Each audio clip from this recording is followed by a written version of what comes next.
Hi. If you're watching this, I'm Malcolm Nance, and this is Black Man Spy, U.S. Iran Warcast. Well, welcome to the Warcast. This is day 40 of the second leg of the U.S. Iran war. Welcome. I'm Malcolm Nance. I'm still broadcasting from Canada. Not for long. I go back to the United States tomorrow. But we are on day 40 of the U.S. Iran war, phase 2.0. And we are at day 174, just 6 days away from the 6th month mark of this war. And things are just going swimmingly. Of course, everybody is happy. Nothing's going on, which is wrong. But for those of you who are expecting me this morning to launch into a rant about the controversy over the USS Dory Miller, the aircraft carrier that was being named for the African-American sailor who won the second highest award for valor, the Navy Cross, which was considered Jacob is for here. upgrade. Oh, Jacob's here. Let me grab Jacob Carspa while we're at it. But no, I'm not going to rant about that. I've got lots of other stuff. I already have a Substack you can go read. I was hot as hell yesterday.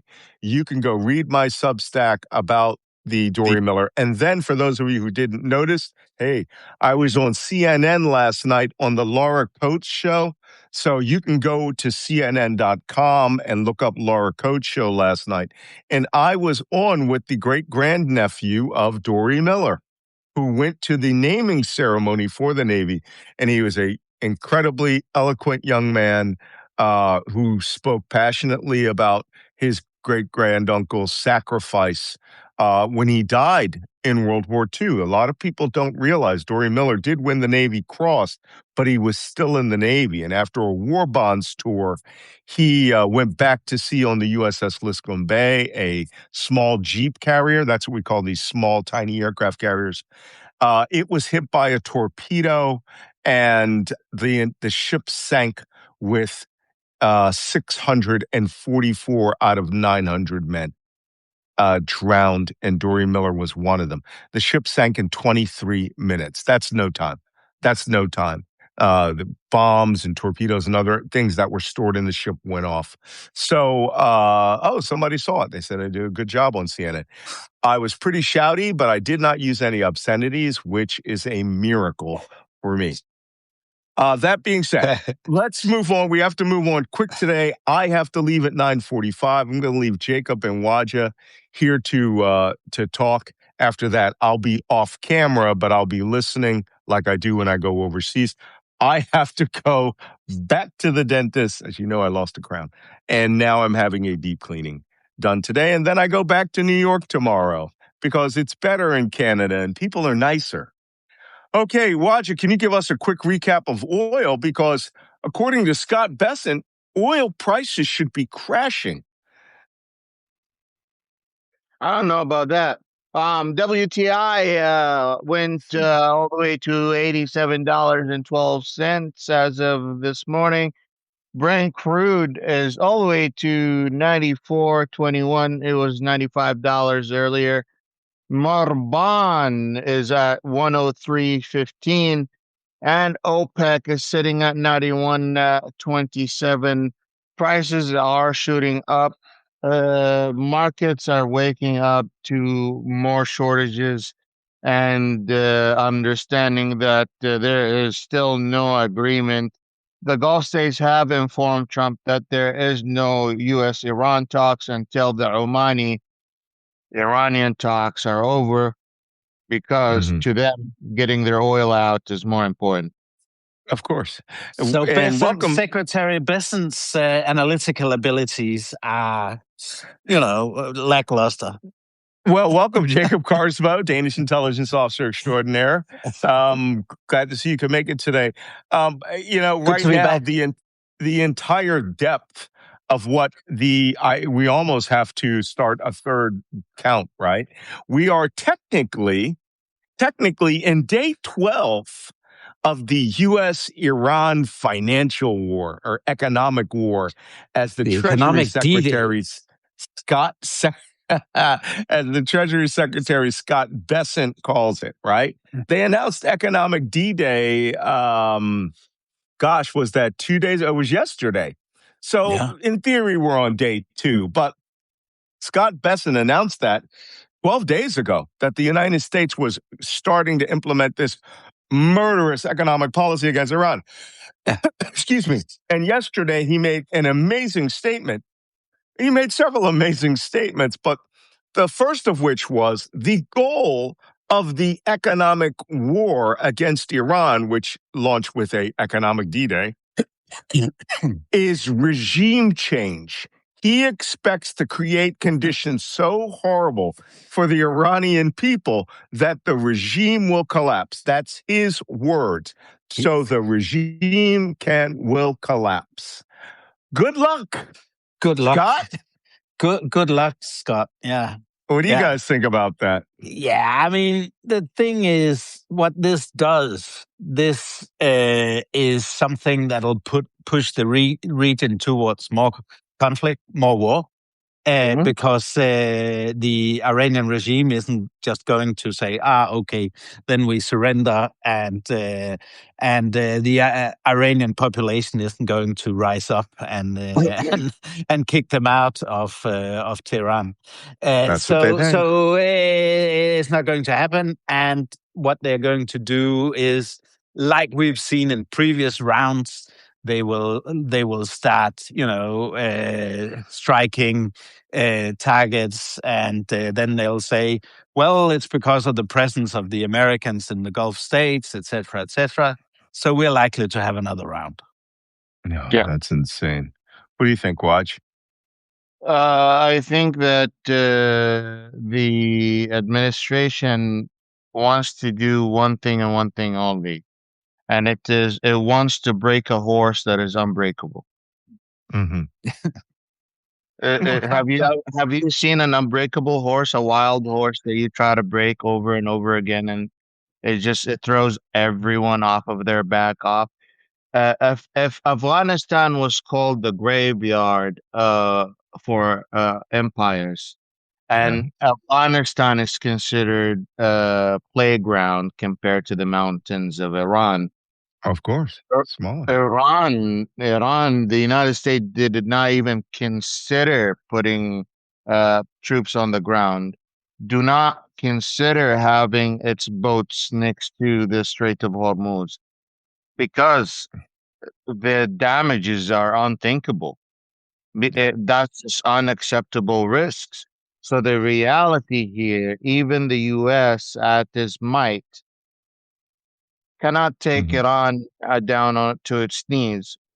And the global economy at this point just wants to make peace with Iran rather than making the United States sit down and getting to a peace deal with Iran. It was way easier for each country to send their own ambassador and make their own peace treaty with Iran and let them know, okay, let our oil pass, let our ships pass, please and thank you. And they were like, we'll make an economic deal and figure it out or something. It's way easier that way than getting Trump to actually make a deal because Trump is so unpredictable that his administration is purposely broken. It's on purpose broken. It cannot achieve. It cannot achieve a resolution. It just genuinely cannot achieve a resolution, even if it wanted to. It appears that Besson is trying to mouth his way to victory. Yeah. He's saying things, but it's like, we're winning. Everyone's crushing them economically. I recall there was a point in this war where we lifted all sanctions off of Iran. First, And we give them lifted money. all oil sanctions off of Iran, even allowed sanctioned Iranian tankers to come to the United States to pick up oil.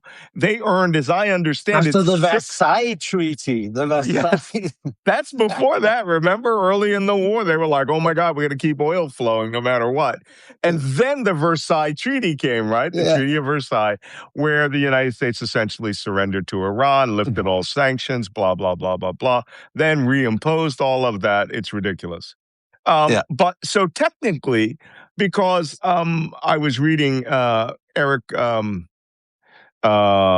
Erickson yesterday and a couple other analysts, and they make it pretty clear that the financial war is a failure. It starts as a failure because one of those little wags, one of my followers posted a picture of somebody taking a safety pin and poking it through a condom and said, "This is Russia and China's position on U.S. sanctions," right? Or the red screwdriver. Poking holes through the condom. And they were like, Russia is going to ignore this and China's going to ignore it. And they said China can defeat the entire process by doing one thing, buying more oil, which means that the price of oil will be driven up, right? People will want more oil. The price of oil will be driven up. And the United States, everybody and their dogs are going to go, we're going to pretend like the U.S. Navy's not there. Apparently, their targets, and this is weird. We talked about it yesterday when you weren't here. Their targets are the United Arab Emirates because they want to stop small ship traffic between Dubai and Bandar Abbas. Okay, Samsung, televisions don't go over. Microwave, children's clothes that all come from China anyway. Gucci shop weekend buys and Emirati gold dinar coins are not going to Bandar Abbas. Okay, that's going to hurt the country. And there's also an internal thing in the UAE on this because, between Abu Dhabi and Dubai, they won't see eye to eye on this. A quarter of Emiratis are of Iranian extraction. That was the great cartoon TV show Farij, right? Yeah. Of the 4 women cartoon characters were all from the various tribal heritages. Hamas was the African one, right? I can't remember the Iranian woman one, but she, by the way, was the one with the glasses and always had her mobile phone and calculator. And she was actually the very smart one. That was from the Persian extraction. Then one was a Hijazi woman, and the third was Omani. A fourth was Omani. And that's the 4 groups of ethnicities that made up the tribes of the United Arab Emirates. And it's like, if there's money to be made, somebody's going to make it. They're going to go fill that Dow full of stuff, and they're going to go, oh, we're going from Ras Al Khaimah all the way through and going over to Oman. Really? You wouldn't just put it on a truck? No, they're going to go over and go, whoops. We found our way to Bandar Abbas. So suddenly we had some wind coming in from the west, and it pushed us towards the east, and then we ended up in Bandar Abbas. But don't worry, we went back to Oman. The other targets are Iraq and Turkey. And I learned something very interesting today. Did you know that Iraq gets the majority of its power from Iran? Major cities, Basra, cities in the south, places you've been to, Al-Amara, they get there are power lines between Iran, the Iranian grid, and Iraq. Good luck with that. And then finally, the other target is Turkey. And we're going to talk a lot about Turkey today. We'll step it up. But the United States thinks that they can bully Iraq and Turkey into shutting off all trade with a country of 93 million people who have money. Okay, it's the real brain trust that thought out that plan. Scott Besson, Pete Hegseth, Donnie Don. I don't know if you saw, but China came out and openly rejected the U.S. sanctions on Tehran. Yeah. Well, here's your condom. So, they used the screwdriver. Big holes, right? Not tiny little holes. Big the red screwdriver can be used for all kinds of stuff. Emphasis on red. The red Jeez. So I don't know how this is going to go. Oil prices, and this is the kicker. Scott Bessent, when asked yesterday, after economic D-Day had been in operation all this time, and he had set up the UAE to be the first country to come out and announce this, he was quite shocked, surprised, and I would say a little upset that oil prices did not immediately descend, which means this may have been market manipulation, where he needs his buddies now to buy a shitload of oil. He expected it to drop to what, $67 a barrel, and now it's going up. And he would be saying, but we've told Barack Ravid that this is going to happen because there's 10 million barrels of oil going out through the Strait of Hormuz every day. So that is what must be the reality when we have told Barack Ravid that. It's bullshit. We talked about that yesterday, the human stenographer, that Barack Ravid was being told by the U.S. government that they had restored half of the pre-war oil coming out of the Persian Gulf every day. And it's like, bullshit. Okay, that's a lie. Okay, we can count the ships. And to do that, I mean, it was 140 ships per day, as many as 60 very large crude carriers per day were going out of there. Explain to me exactly how you got, the other day, 6 ships went out. All of them were from the Iranian traffic separation scheme. They believe 5 ships were about to cut off their AISs and go out on the Omani scheme. But as of today, they haven't. It's like, are you counting every barrel of oil that's made in the world? You know, they're counting, they're just lying to the market. And Mr. Global has some very funny comments to say about that. And he's now just one word comment like bullshit. Bullshit. This isn't happening. Of all the things that is not happening, this is not happening the most. Yes. One Saudi oil crude ship was able to pass the Strait of Hormuz as of yesterday with the help of the United States. But that was just one. Those VLCCs carry 2 million barrels. Okay? And for them to say that 10 million barrels went out, it's like, oh, we got 5 ships out. You mean since the beginning of the war? Yeah. And was that a VLCC, that Saudi right? tanker? Was that a VLCC, or was it just one or of the it small? might have been a shuttle tanker that was shuttling oil. It was one of the big ones. Okay, a VLCC. Okay. And that's risky business. Shuttling oil, but Scott Bessent was very disturbed when asked how come oil prices aren't dropping. He said, "Well, we expected it to," and that's quite interesting. I would like to shift to, we have 3 points today that I want to hit on. The next point is very serious, and I want to give it the amount of time that it needs. And then, so Strait of Hormuz, oh, by the way, Nacho, right? Not a chance Hormuz opens. There is tensions building now between Israel and Turkey. And we touched on this yesterday. But we're starting to get a little more detail about what went on with the Israeli airstrike on Abu ad-Duhur Air Base up in northern Syria, which is near. Let me tell you all about Abu ad-Duhur Air Base, okay? I had to monitor this stupid fucking air base. It's up here, right? Way up there near Aleppo, right? Yeah. And a little to the right, little to the right, little more to the right, Abu ad-Duhur.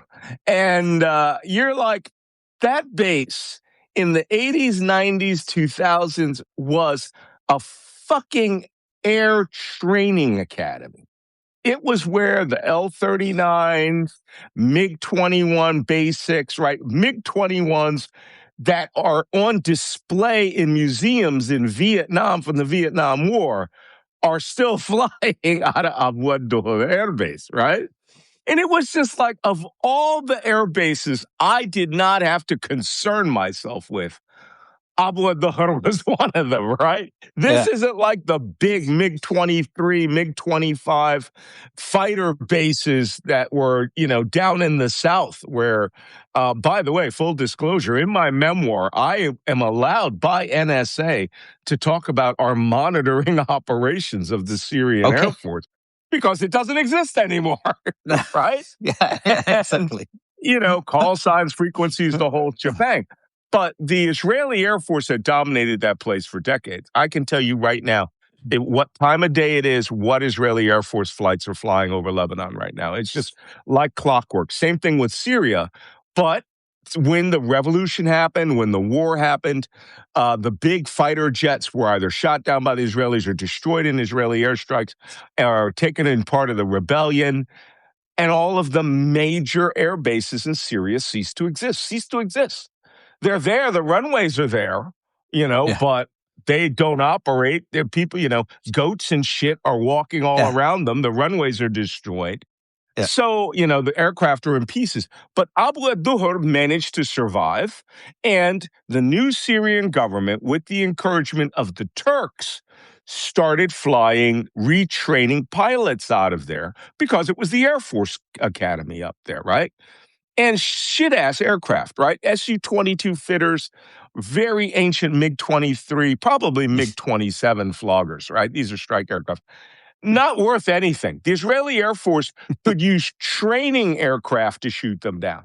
They could use Apache helicopters to shoot them down with greater success. So None of the aircrafts that Syria owns hold any threats to any of its neighbors. They don't have any weapons. They don't have any weapons on them. They got missiles to shoot. So apparently, Turkey, we're now finding out, was coming to take operational control of that airbase. And as you know, Turkey has, I believe, 23 individual facilities that they are operating of military bases that they are operating on the Turkish-Syrian border. Because when the United States was fighting ISIS and the guerrillas were fighting the regime, the Turks were moving their forces to the border. And when they could move 5 or 10 kilometers into Syria to create this buffer zone, they did it. So the Turkish army is operating inside of Syria. And no one had a problem with it until last week. Now, the Israelis have a problem with it. And what are they going to do about it? I don't know. Hold on, I'm bringing up a photograph. What happened last night? At least they claim they have a problem with it. Because, elections are coming closer and to stir up the atmosphere a little bit. So I think it's there's a big escalation there. I don't think you guys are familiar. Turkey officially moved some of its biggest batteries into Syria. I was going to bring that up. But more importantly, not just their biggest batteries. They haven't moved any air defense or anything like that. But that air base, Abu Dhahr, was going to become the hub of Turkish military operations in northern Syria, giving them an air base that with a good runway, the Turkish military could fly in and out of it. They could bring in reinforcements. They could do whatever they want. So there is a lot of grief by the Israelis over this. So let's go to the tape.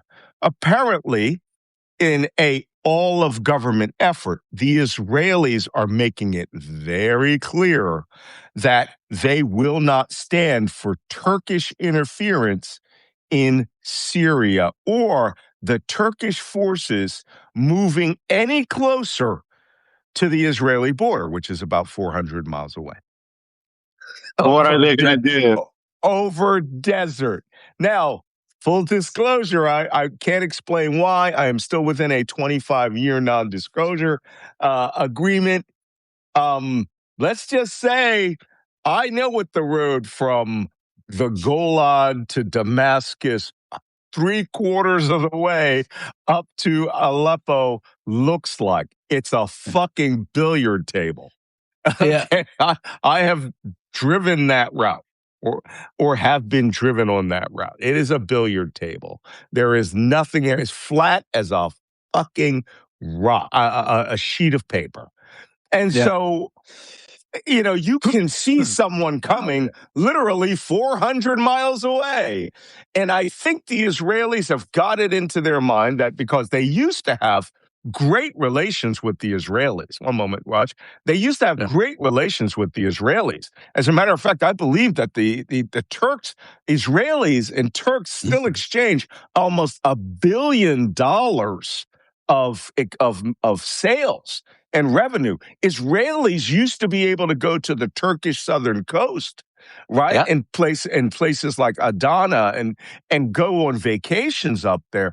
And that went to shit when the election of Benjamin Netanyahu.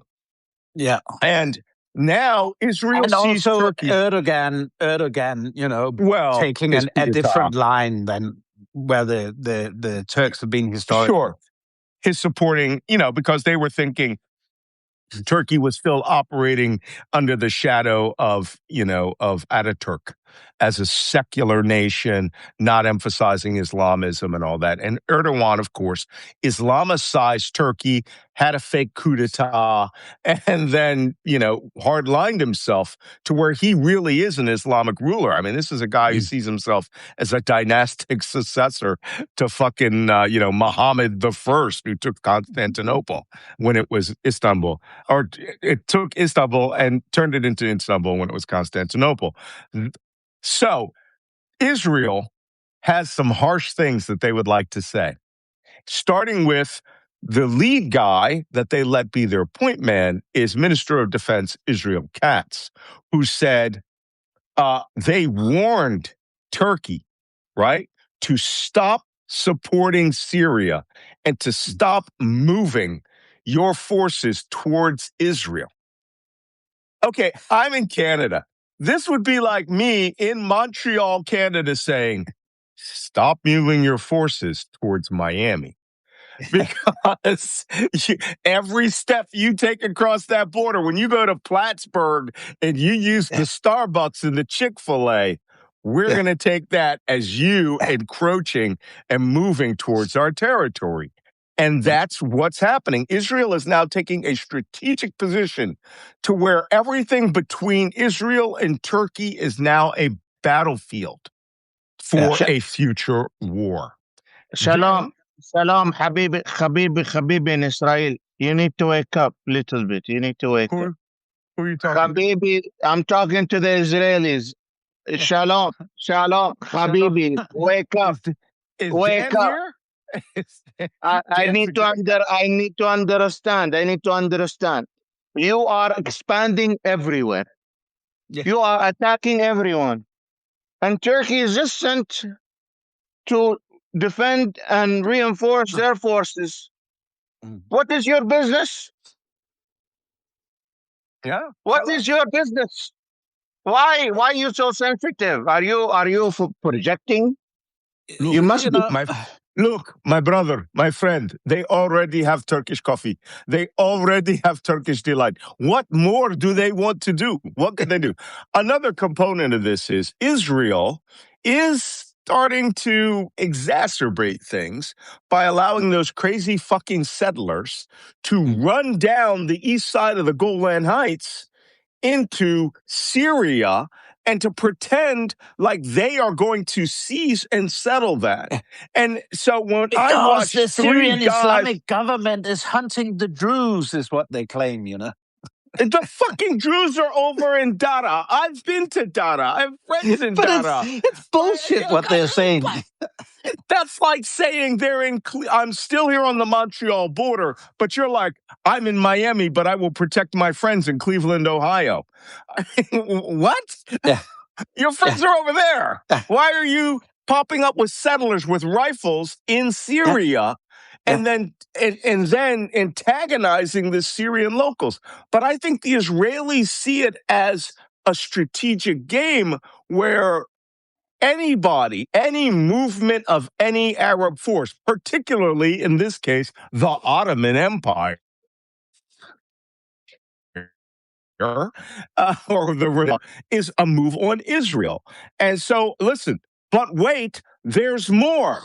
Okay. It said Israel bombed Abu Adur Air Base as Turkish advisors were arriving that day. Okay. And they cratered the runway to tell them, you're not fucking landing here. The big news is not that the Turks may or may not have seen the F-35s bomb that place. Israel can launch bombs from over Damascus and hit or over the Golan Heights and using, air-powered ballistic missiles, bomb that runway, right? But the Israelis, they like to do things so that you see them, right? They fly over, they drop the bombs, use F-15s. So the Israelis bombed that base as a warning to the Turks. And then yesterday, Netanyahu said it was a warning to the Turks. And, quote, so we made sure they understood our position better by bombing them in front of their faces as they were about to arrive, setting up an Israel versus Turkey power play. Now, we're going to be moving to our last point, but I have one question I'd like to hear from you, gentlemen. Yeah.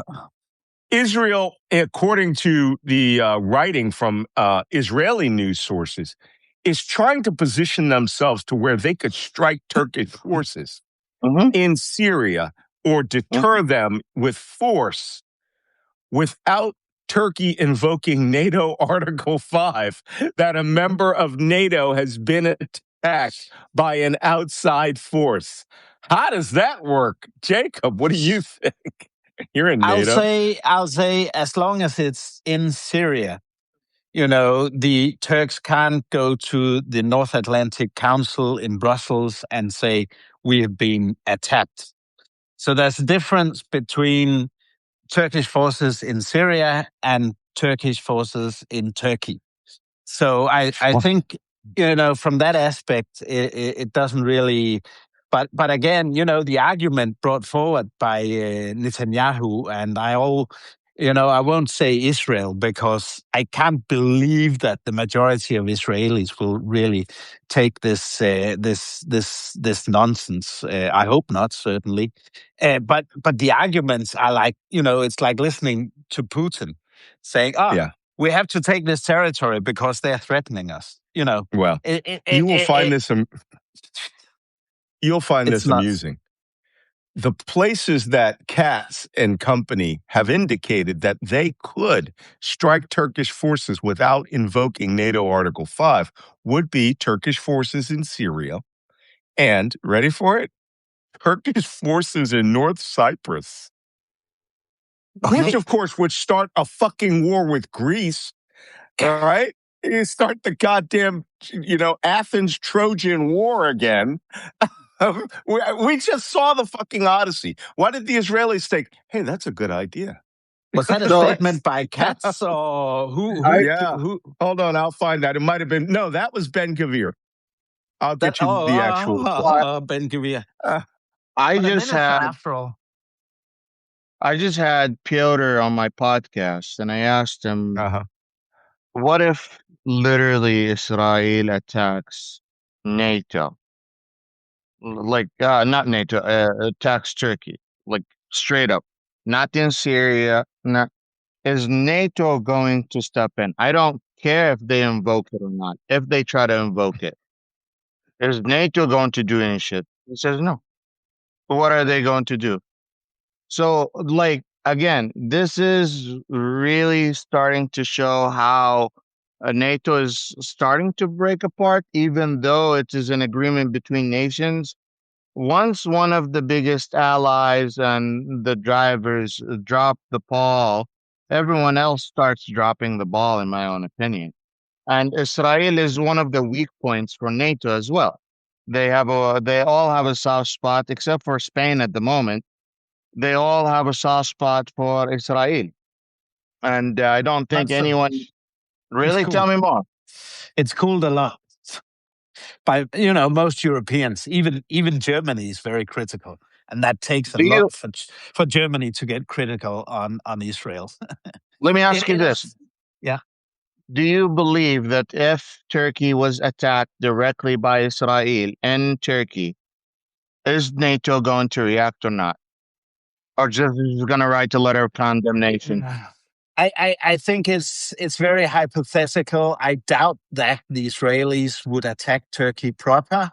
But in that case, Turkey has every right to call in the North Atlantic Council and receive support. The closest we've ever been to such a situation was when the Turks shut down the Russian plane a few years ago. Russian fighter jet, But which apart got from them that, in a bullet in their ambassador's head. yeah. Mhm. So, but again, I think it's very hypothetical. I think even the Israelis would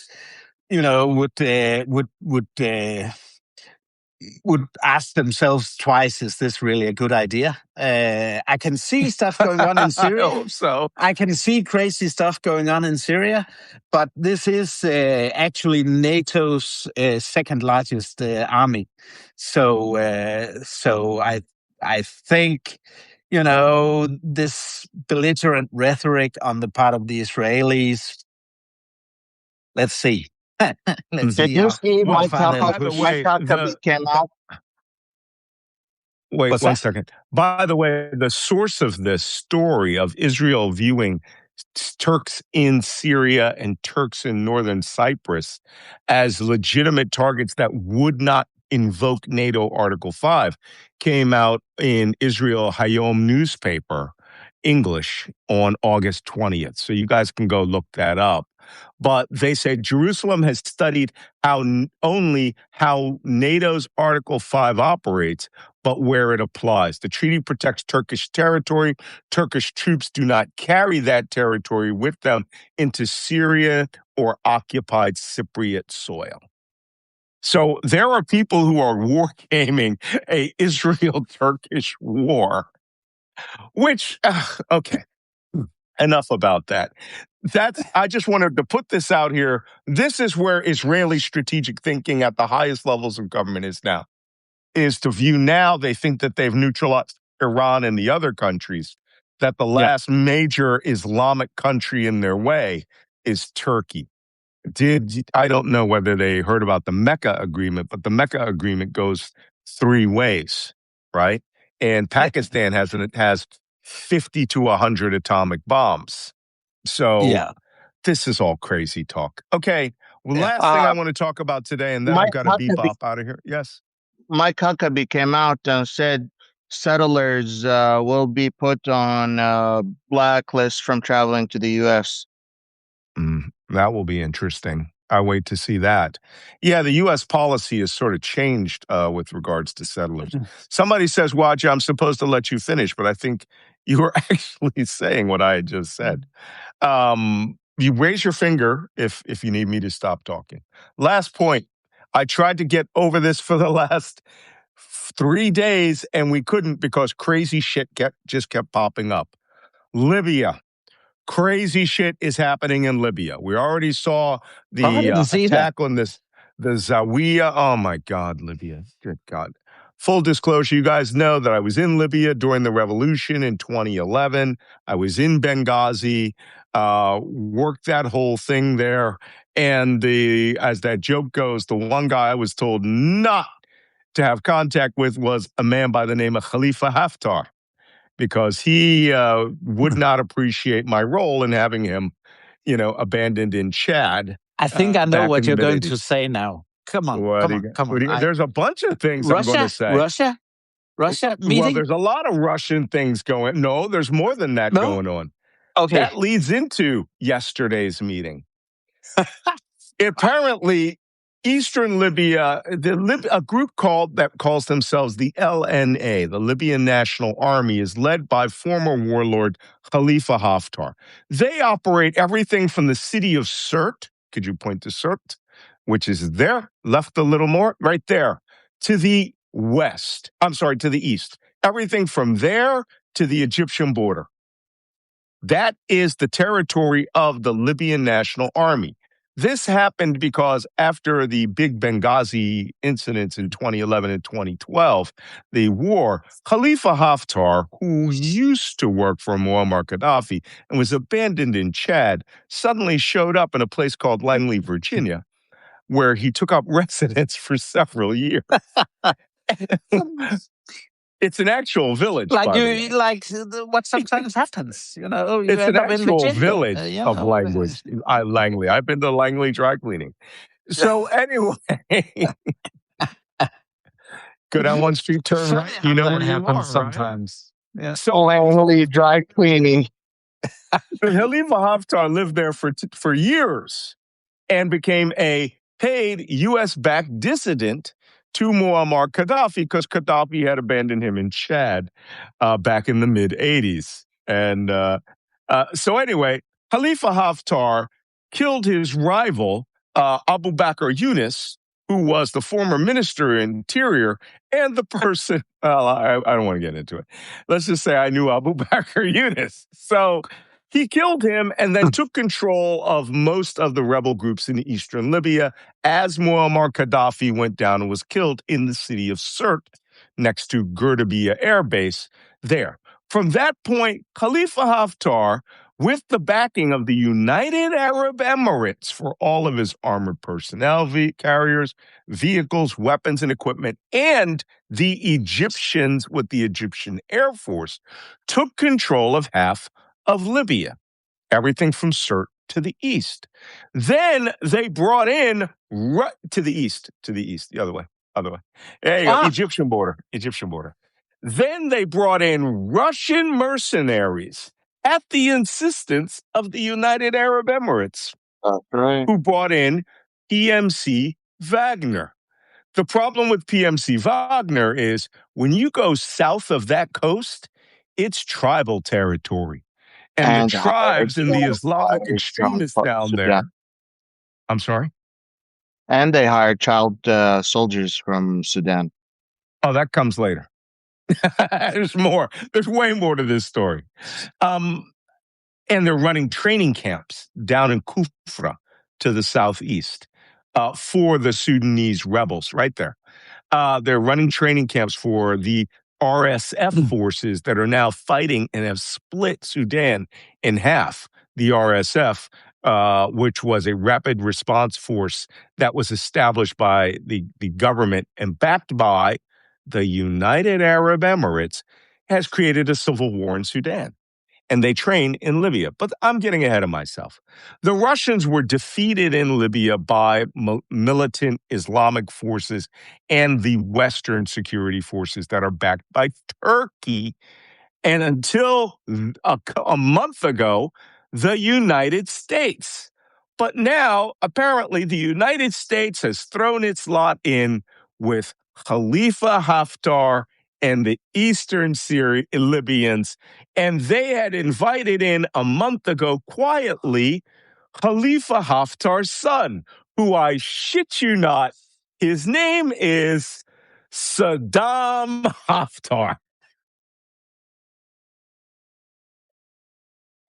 Saddam Haftar, who's in his 50s, is now taking over for his ailing father, Khalifa Haftar.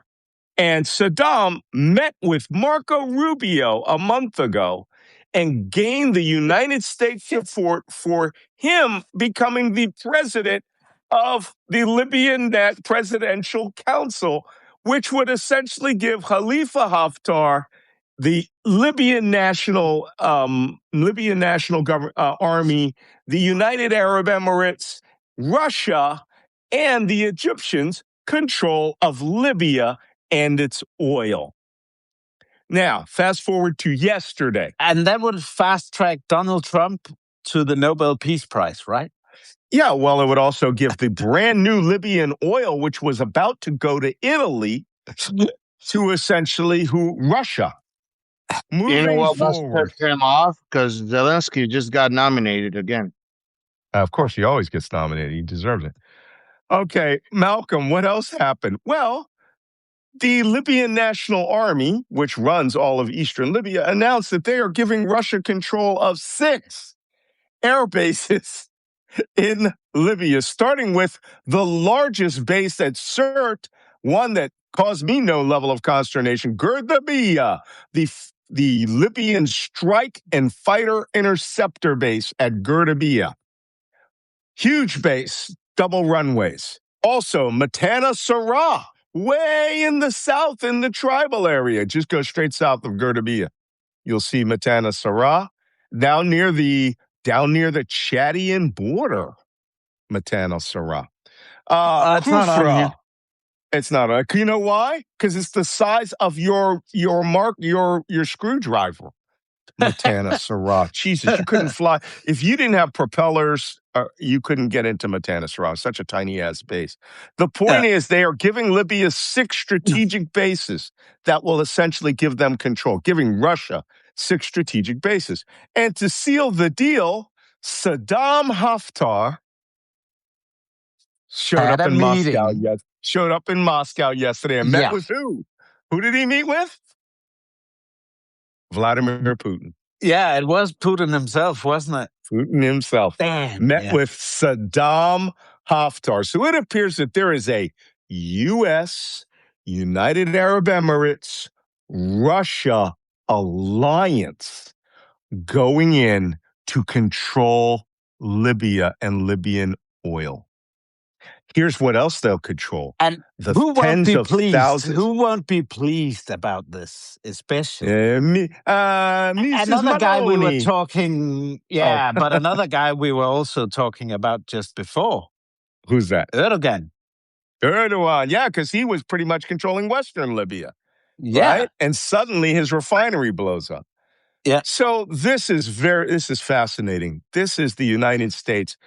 I will have to be made U.S. ambassador to Libya to unfuck this in 3 years, right? It was just like, send Malcolm over. And I'd be like, Haftar's out.